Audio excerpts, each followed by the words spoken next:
E aí pessoal, tudo bem? Estou aqui ao vivo para trazer uma palavra de Deus para o seu coração. Hoje eu vou te mostrar que você e eu, todos nós, temos uma missão muito importante, que é de ajudarmos as outras pessoas, consolarmos as outras pessoas, mesmo quando nós estivermos precisando de ajuda, tá bom? Pessoal, eu quero ler para vocês uma passagem que está lá em 2 Coríntios, capítulo 1. Você que precisa de uma palavra de Deus hoje, abra o seu coração, irmão, porque essa palavra ela é muito forte, é uma palavra que ela já me ajudou bastante e até hoje ela me ajuda, porque sempre quando eu estou passando por alguma dificuldade, eu me lembro dessa passagem aqui. A passagem é 2 Coríntios, capítulo 1, o versículo 3 ao versículo 5. Preste bastante atenção, ó. Diz assim: Bendito seja o Deus e Pai de nosso Senhor Jesus Cristo, Pai das misericórdias e Deus de toda consolação, que nos consola em todas as nossas tribulações, para que, com a consolação que recebemos de Deus, possamos consolar os que estão passando por tribulações. Pois assim como os sofrimentos de Cristo transbordam sobre nós, também por meio de Cristo transborda a nossa consolação. Aleluia? Amém? Aqui, irmãos, diz o seguinte, ó: assim como os sofrimentos de Cristo transbordam sobre nós, também por meio de Cristo transborda a nossa consolação. Olha que interessante, irmãos. Aqui está dizendo que nós cristãos, nós passamos pelos mesmos sofrimentos que Cristo passou. E Paulo ele diz que isso é um privilégio. Paulo ele aprendeu a enxergar pelo lado positivo, ele aprendeu a se alegrar no meio das lutas, porque isso é uma honra, a gente poder participar dos mesmos sofrimentos de Jesus. E ele disse aqui que não somente os sofrimentos, mas também a consolação. Através de Jesus nós somos consolados por Deus. E essa passagem diz algo muito interessante também. Nós somos consolados para consolarmos os outros, as outras pessoas, com a mesma consolação que nós recebemos. Então, meu querido, essa mensagem é para você hoje. Você que está passando por um momento difícil, você que está vivendo aí um tempo complicado, um deserto que parece não ter fim. Eu quero muito que você aprenda essa lição. Tudo que você está passando hoje é para que você venha consolar outras pessoas depois. Amém? Glória a Deus. Já temos aqui mais de 1000 pessoas na sala. Eu quero pedir que você, antes de eu continuar essa mensagem, que você compartilhe, envie para os seus amigos, porque nós vamos dar uma continuidade e eu vou citar aqui 2 exemplos bíblicos de pessoas que foram consoladas, foram abençoadas por Deus para depois abençoarem outras pessoas. Então deu para entender, irmãos? Deus primeiro ele nos consola nos nossos momentos de dificuldade para depois a gente abençoar outras vidas. Amém? Você pode reparar que muitas das mensagens que eu trago aqui no meu Instagram, no YouTube, no Facebook, são mensagens de situações que eu vivi e que hoje eu posso estar te ajudando. Eu desejo que você faça a mesma coisa, tá bom? Então teve um irmãozinho aqui que perguntou: pastor, onde que está essa passagem? Em 2 Coríntios, capítulo 1, o versículo 3 ao versículo 5. Uma das mensagens que eu mais gosto, mais me ajudam na caminhada com Deus. Então você que está passando por lutas, saiba que o Senhor está com você. Amém? Eu quero só fazer uma oração rápida, porque nós vamos agora iniciar com essa palavra baseado nessa mensagem de 2 Coríntios. Se você puder, ore junto comigo. Senhor, meu Deus, meu Pai, eu me coloco na Tua presença agora para te pedir que o Teu Espírito Santo venha falar através de mim, Senhor. Quantas pessoas agora, meu Pai, estão passando por lutas, passando por grandes necessidades, mas o Senhor é por nós, Pai. Oh Deus, nós estamos aqui no começo desse dia. Oh Deus, sabemos que tantos desafios ainda nos aguardam, tantos sofrimentos ainda nos esperam, mas Senhor, o Senhor é aquele que nos consola, o Senhor é aquele que permite que a gente entre na fornalha, mas o Senhor está conosco lá na fornalha, o Senhor está conosco em todos os momentos. Em nome de Jesus, meu Pai, fala conosco. Amém. Glória a Deus. Aleluia. Irmãos, eu lembro aqui de um exemplo que pode nos ajudar a gente entender um pouco melhor isso. O exemplo é o do apóstolo Paulo. A Bíblia diz que o apóstolo Paulo, ele tinha sido preso em Roma porque ele estava pregando o evangelho. Só que quando ele estava preso, ele estava muito machucado. As suas costas estavam muito marcadas pelas chicotadas que ele havia recebido. E Paulo, ele tinha um companheiro que era Silas. E é interessante que no meio daquela dor, daquele sofrimento, eles tiveram forças para louvar ao Senhor. E a Bíblia diz que era meia-noite, mais ou menos para nos dizer o seguinte: no momento mais difícil, no momento mais escuro, à meia-noite, Paulo e Silas começaram a cantar louvores. É como se eles tivessem lembrado dos hinos da harpa, né? Como se eles tivessem lembrado daquelas músicas que eles aprenderam na igreja, né? Na época não tinha igreja, mas eles se lembraram de algumas canções e começaram a cantar. E aquilo, irmãos, começou a romper os céus, porque o natural do ser humano é o que? É reclamar. Imagine a dor que eles estavam.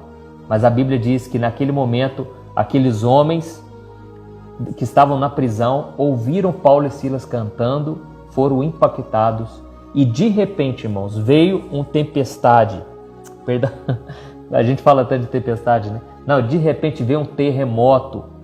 E esse terremoto rompeu as cadeias de todo mundo e libertou Paulo e Silas, e junto com os outros presos.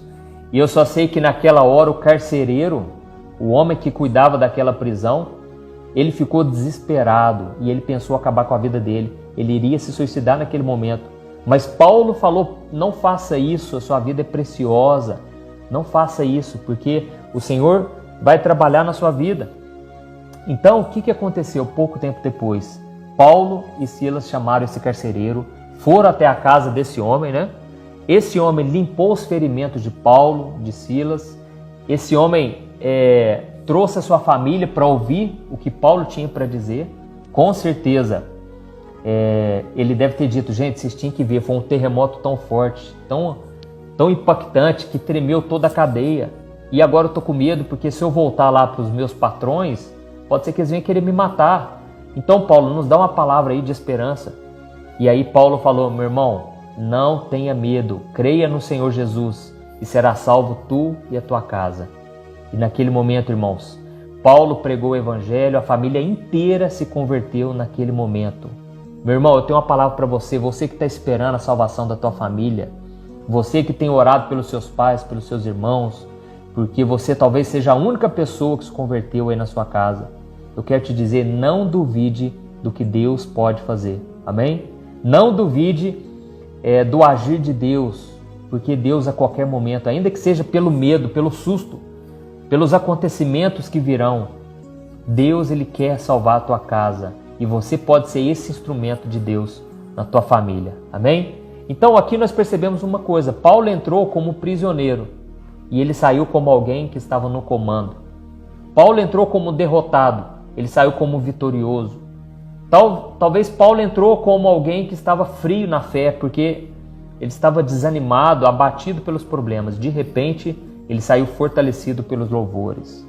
Então é isso que Deus faz, irmão. Deus permite a gente passar pelos sofrimentos, que são os mesmos sofrimentos que Jesus passou.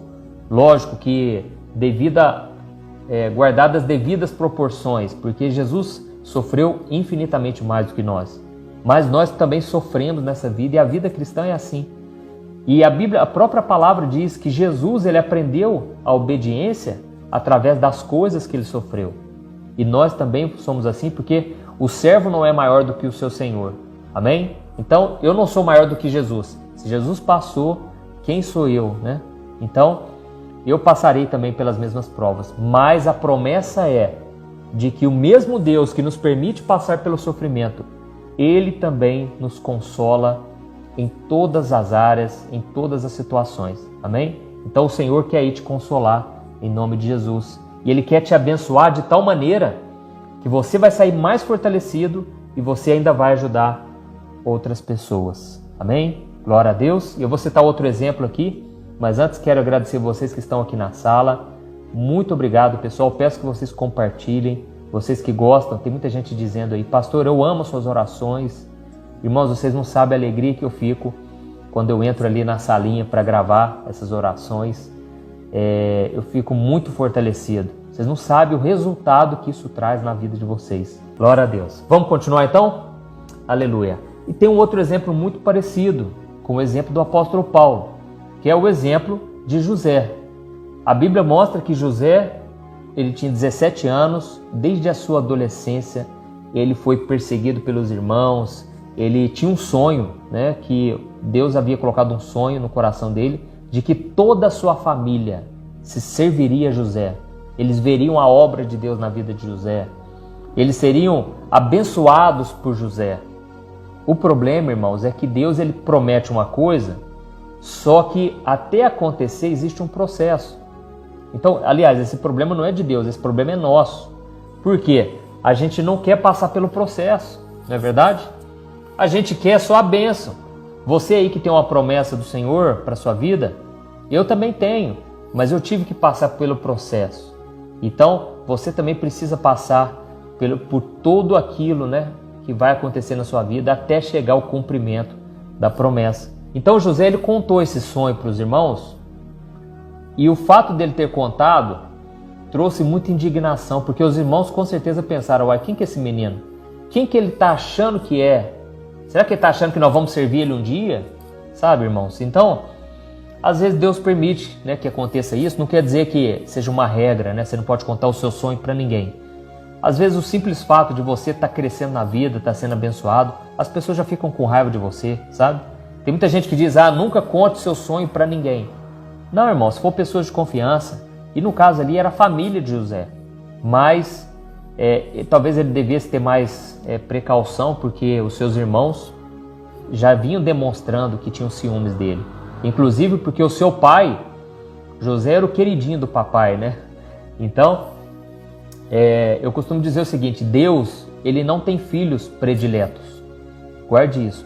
Deus não tem filhos prediletos, mas Deus tem filhos que o agradam mais. E com certeza José, ele agradava mais o seu pai. Então, José era o queridinho do papai e de repente eles ficaram com muitos ciúmes e decidiram jogar José dentro do poço. Então, quando José foi lançado dentro do poço, antes disso, os seus irmãos disseram: olha lá, ó, lá vem o sonhador, lá vem o tal sonhador. Irmãos, naquele momento eu acredito que o diabo estava tão enfurecido com José, porque José ele tinha um sonho de Deus no coração dele. Quando você tem um sonho de Deus no seu coração, uma promessa, algo que você está acreditando muito, você se torna o alvo do inimigo.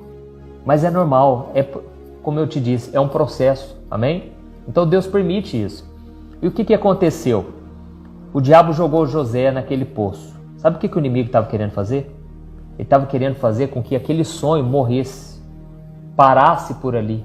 Porque eles falaram: olha lá o sonhador, olha lá aquele que tem os sonhos de Deus no coração dele. Então o diabo quis acabar com aquilo ali. E depois disso, um dos irmãos ficou com dó, decidiram tirar ele dali e decidiram vender José como escravo. Sabe o que eu vejo aí também? O diabo, ele quis tirar a identidade de José. Você, meu querido irmão e minha irmã que está me ouvindo aqui agora, eu creio que Deus está falando com muita gente aí. Você tem um sonho de Deus na sua vida, por isso que tentaram contra você. Por isso que tentaram te ferir com palavras, tentaram te desanimar a cumprir o teu chamado. Saiba de uma coisa: só porque você tem um sonho de Deus, não quer dizer que todo mundo vai te apoiar. Não quer dizer que todo mundo vai estar do seu lado, não vai ser. Até mesmo pessoas cristãs, olha isso, pessoas de Deus, pessoas que têm o Espírito Santo, muitas delas não vão entender. Por quê? Porque o sonho que Deus colocou foi no seu coração. Não foi no coração do teu pai e da tua mãe. Não foi no coração dos teus irmãos. Esse sonho foi no coração... Deixa eu só desligar aqui, irmãos. Tocou o telefone, deixa eu desligar. Beleza, vamos voltar. Esse sonho Deus colocou no teu coração. É por isso que você sofre tanto, você sofre calado, porque os profetas de Deus são solitários. Pessoas de Deus de verdade, muitas vezes vivem sozinhas. Eu passei muito tempo sozinho, sabe? Então é normal, mas a presença do Senhor vai ser revelada somente para você. Eu me lembro que a minha avó era convertida, ela já faleceu, mas ela orou por mim antes de eu me converter. E era uma mulher de Deus, uma mulher de oração. E eu lembro que as pessoas pediam muita oração para ela, sabe? Sabe os crentes 6 horas? Né? Ô irmãzinho, ora para mim, 6 horas para mim aí. Né? E eles pediam oração para ela. E ela falava assim, olha, eu posso até orar, mas da água que eu bebo, você não vai beber. Então, irmãos, a fonte ela é jorrada dentro de nós, quando nós buscamos ao Senhor. E aqueles que vivem só de oração, não buscam ter um relacionamento com Deus, não desfrutam da presença do Senhor. Então, voltando aqui para José, eles venderam ele como escravo. E é aí que o diabo ele vem tentando contra a sua vida. Porque o diabo ele queria tirar a identidade de José como filho de Deus. E você também, meu irmão, o diabo quer que você perca a sua identidade. Ele quer. E como que ele faz isso? Colocando os valores do mundo em você. Se você se tornar parecido com o mundo, você perdeu toda a sua essência, tudo aquilo que Deus te chamou para ser, um filho e uma filha abençoada por Deus. O diabo não quer que você receba o perdão de Deus quando você pecar. Ele quer dizer assim, você pecou? Você é pecador, você é safado, você não pode ser aceito por Deus. E é mentira, porque Deus ele te aceita do jeito que você é, apesar das suas falhas. Mas se você tem o Espírito Santo, Deus não vai deixar que você continue do jeito que você está. Amém? Então, nós vemos a importância de nós termos o amor de Deus dentro de nós e essa identidade de filhos amados do Senhor. Quando Jesus, por exemplo, antes dele começar o seu ministério, Jesus ele foi batizado com o Espírito Santo e sabe o que aconteceu naquele momento? A Bíblia diz que os céus se abriram e quando o céu se abriu, todos ali que estavam, e Jesus também, eles ouviram uma voz. Nessa voz o Senhor disse assim, Tu és o meu filho amado, em quem tenho muito prazer.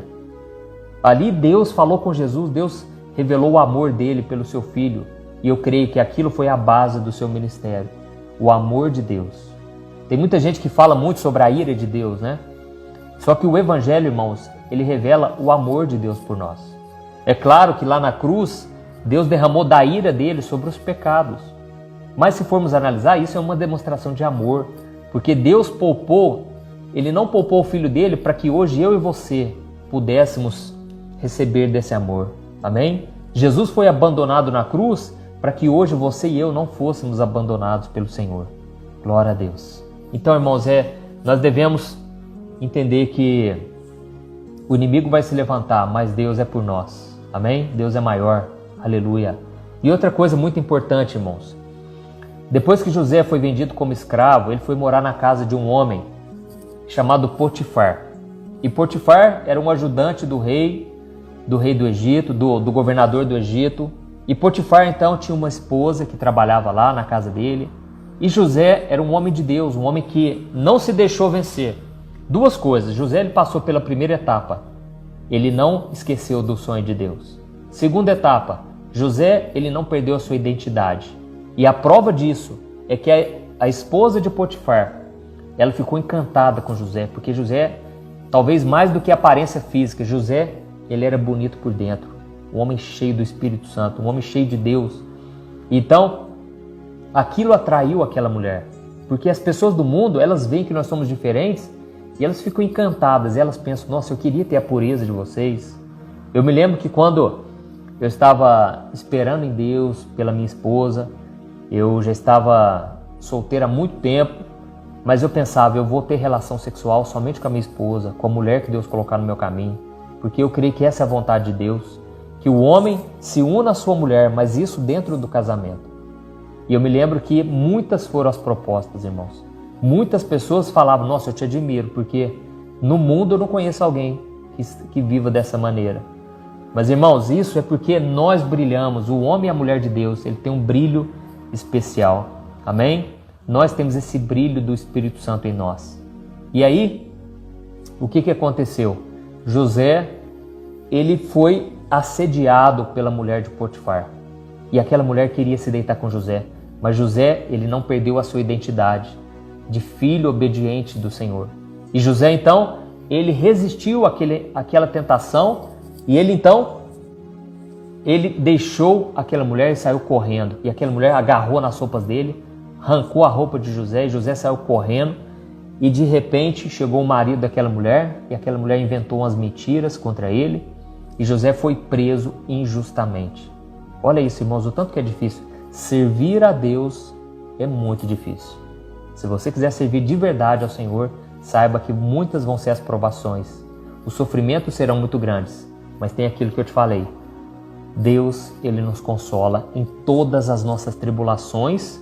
E aquele versículo que eu li de 2 Coríntios diz, para que nós possamos consolar os outros nas tribulações que eles também estão passando. Amém? E o que aconteceu, irmãos? A Bíblia diz que José foi preso injustamente. E eu acredito que ali veio o terceiro ponto do diabo tentando contra a vida do servo de Deus. Ele queria acabar com a reputação de José. José, ele continuou com o sonho de Deus, ele continuou com a sua identidade de homem obediente, mas de repente ele foi acusado injustamente. Então tome cuidado, irmãos, porque nós também podemos passar por isso. Nós não somos melhores que ninguém, mas é nesse momento que o Senhor vai nos defender, na hora certa. Eu creio que o sentimento mais difícil, mais doído que tem, mais doloroso, é o sentimento da injustiça. É você pagar por uma coisa que você não fez. E Jesus, ele sofreu a maior injustiça que possa haver, se formos analisar. Jesus, ele foi morto naquela cruz sem ter um pecado sequer, mas ele fez isso por amor. Irmãos, nós precisamos aprender a ser obedientes a Deus, mesmo sendo injustiçados. E o apóstolo Pedro, ele falou, irmãos, se nós tivermos que sofrer, que seja por sofrer por fazer o bem e não por fazer o mal. Porque quando você faz uma coisa errada e você sofre por aquilo ali é algo justo. Você sofreu o castigo que você merecia. Agora, quando você está fazendo a vontade de Deus e mesmo assim sofre, aí, irmãos, nós estamos colhendo frutos para a vida eterna. Nós estamos sendo abençoados por Deus, porque no tempo certo o Senhor vai nos honrar. Amém? E foi exatamente o que aconteceu com José. Depois daquilo ali, José, ele foi honrado por Deus. E na hora certa, ele foi chamado para interpretar os sonhos do faraó. E eu quero ler para você aqui, está aqui em Gênesis, capítulo 41. Nós vamos ver o que o faraó disse para José depois que ele interpretou os sonhos dele. Olha o que diz, irmãos. Diz assim, ó, Gênesis 41, o versículo 38 ao versículo 43. Diz assim, ó. Por isso o faraó lhes perguntou, será que vamos achar alguém como este homem, em quem está o Espírito Divino? Disse, pois, faraó a José, uma vez que Deus revelou a você todas essas coisas, não há ninguém tão criterioso e sábio como você. Você terá o comando do meu palácio e todo o meu povo se sujeitará às suas ordens. Somente em relação ao trono serei maior que você. E o faraó prosseguiu, entrego a você agora o comando de toda a terra do Egito. Em seguida o faraó tirou do dedo o seu anel selo e o colocou no dedo de José. Olha isso, irmãos. Mandou-o vestir linho fino e colocou uma corrente de ouro no seu pescoço. Também o fez subir em sua segunda carruagem real e à frente dos arautos iam gritando, abram caminho. Assim José foi posto no comando de toda a terra do Egito. Glória a Deus. Irmãos, é isso que Deus faz. Naquele momento José, ele com certeza passou um filme na sua cabeça. Ele pensou, nossa, olha o que Deus está fazendo.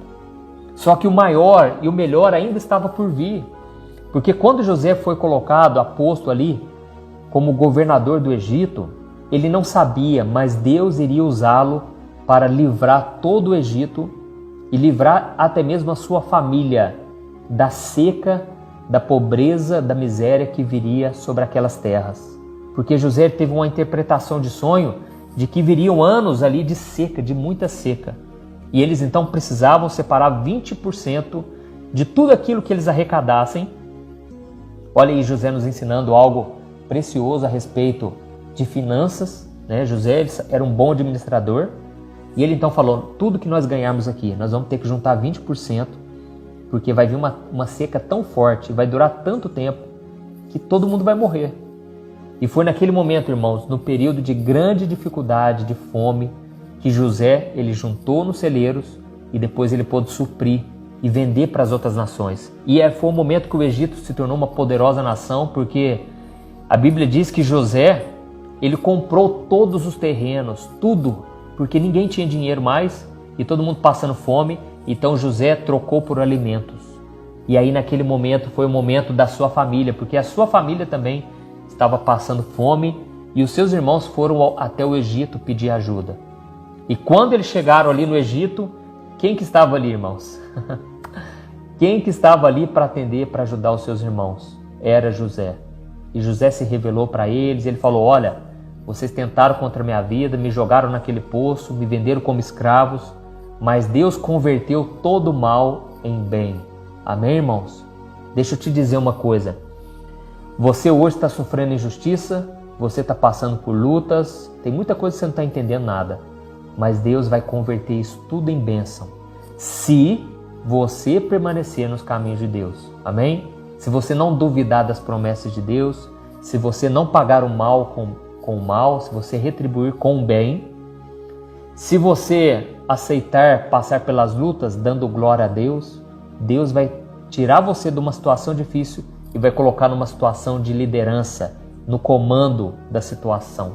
E isso vai ser um testemunho maravilhoso para a sua família. Amém? Então, irmãos, essa é a mensagem que eu queria trazer para vocês. Nos momentos mais difíceis, Paulo e Silas, José, eles deixaram de ser vítimas daquela situação e se tornaram protagonistas. Amém? Então, é isso que Deus faz. Mesmo sendo fracos, aqueles homens, eles se tornaram pessoas fortes, porque colocaram a sua confiança no Senhor. E é isso que Deus tem para você. Amém? Eu quero ler aqui alguns comentários. Nós também, que somos cristãos, nós podemos fazer as mesmas coisas. Glória a Deus.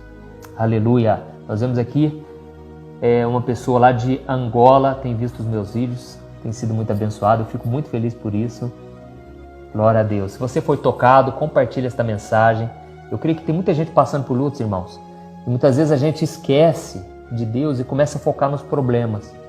E aí a gente perde a bênção por causa disso. Nós precisamos voltar os nossos olhos para Jesus, porque grandes coisas o Senhor tem feito por nós. Amém? E não saia ainda, porque eu quero fazer uma oração agora. Eu quero pedir que o Senhor te console. Deus te conforte nesse momento difícil, para que você possa ser um exemplo da transformação de Deus e que você possa ser uma bênção na vida das outras pessoas, tá bom? E lembre-se, busque se lembrar de alguém aí na sua vida, alguém que precisa ouvir esta palavra, alguém que precisa de uma mensagem de conforto. Você pode ser um instrumento de Deus na vida dela. Glória a Deus. Aleluia. Irmãos, vamos orar? Se você puder, você vai fechar os teus olhos agora. A Efigênia falou o seguinte: pastor, parece que a luta não vai acabar. E realmente, irmã, parece que passa ano após ano e não sai do lugar. Parece que a nossa vida, parece que nós estamos perdendo tempo.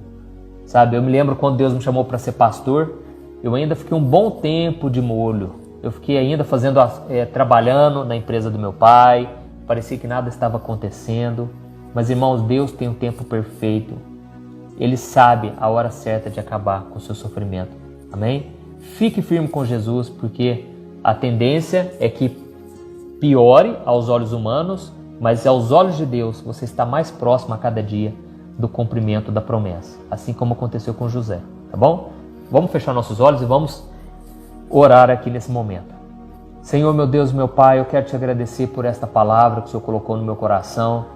Oh Deus, tanta gente passando por lutas agora, meu Pai, tanta gente agora sofrendo, o deserto parece estar queimando, Senhor, é uma luta terrível, meu Pai. Mas eu te peço, conforta esses corações agora, Senhor.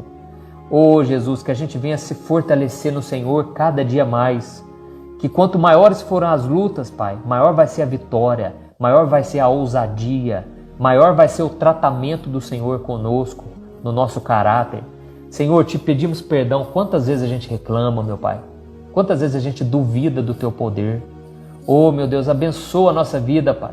E que o Senhor nos ensine a sermos como Jesus, que em momento algum reclamou, em momento algum ficou falando dos seus problemas para as pessoas. Pelo contrário, Jesus, ele entendeu que é nas tribulações que o Senhor nos consola, para que a gente venha consolar os outros. Em nome de Jesus, meu Pai, abençoa esta pessoa que está agora, nesse momento tão complicado. se sentindo pressionada pela sua família, ela já não sabe mais como sair dessa situação, mas o Senhor sabe e no momento certo tudo vai se resolver. Em nome de Jesus, meu Pai, eu oro e te agradeço. Amém. Glória a Deus. Aleluia. Irmãos, é isso que Deus faz. No momento certo, Deus te protege, Deus te defende. Deixa as pessoas falarem mal, deixa as pessoas não acreditarem em você. É o Senhor quem te justifica. Amém? Eu costumo dizer o seguinte: o justo não se justifica, porque é o Senhor quem nos defende. Glória a Deus. Eu aconselho você ler, se você puder ir na sua casa, leia o Salmo 37. É um salmo que já me ajudou bastante. Ele fala sobre isso, sobre as injustiças da vida. Deus está com você, irmãos. Confie.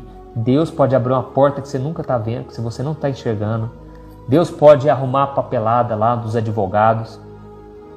Se tem uma coisa que parece que o diabo gosta, é de processos, né, na justiça, porque o diabo fica enrolando esse negócio, ele levanta advogado para tentar contra você, para tentar atrasar esse processo. Mas, irmãos, quando Deus põe a mão, o diabo bate em retirada.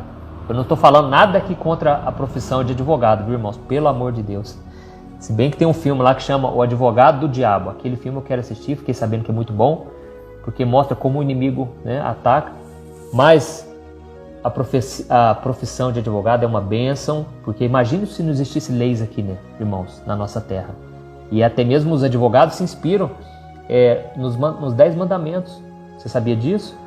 A lei que Deus deu ali a Moisés, para o povo de Israel, até hoje é um exemplo do quanto funciona. A lei funciona, mas muitas pessoas querem abusar de nós, muitas pessoas se deixam ser levadas pelo inimigo e nos colocam em processos, e nós devemos ficar na dependência de Deus para que a gente seja abençoado pelo Senhor. Amém?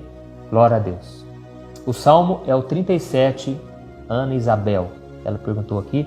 Irmãos, quero agradecer 2.500 pessoas, mais ou menos. Está assistindo do Japão. Olha isso, irmãos. A Kelly Ricardo está assistindo do Japão. A Solange está se recuperando de uma cirurgia do coração. Ô Solange, que Deus te abençoe, que você receba a cura completa em nome de Jesus. Amém.